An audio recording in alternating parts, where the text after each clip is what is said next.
I've left the apartment and I'm back upstairs working. And to be honest, I can't remember if it was like an hour and a half it went by. And then I start to hear shouting. And I'm like, what's going on now? Like, can't I just work?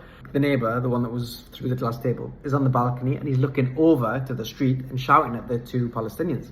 And he's shouting, hey, don't you ever pass my door again. And I was like, what's going on? What's going on? He said, these were in my apartment and now I can't find my wallet.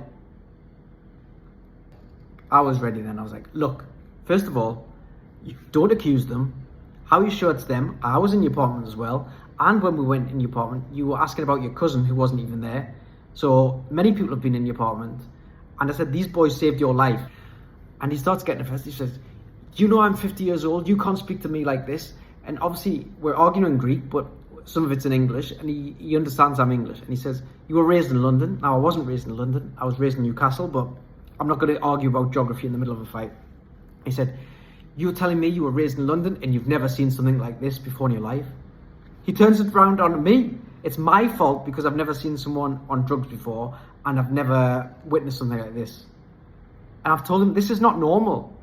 This is not normal. And he's shouting at the boys, I'm going to call the police. And I knew obviously they didn't want the police because of the paperwork. And I said to them, yeah, call the police because I've got a lot to tell the police about you and what you're doing exactly at 10 o'clock on a Thursday morning. He's like, how dare you speak to me like this? At this point I was done. I went back inside, slammed the door, and I wanted to continue working.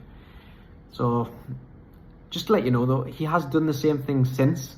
Not as dramatic, but I'm not getting involved. And next time I will call the police because I don't want to live with something like that. And there's children playing in the street. They shouldn't have to see that. And if he does fall, I don't want the guilt on my conscience.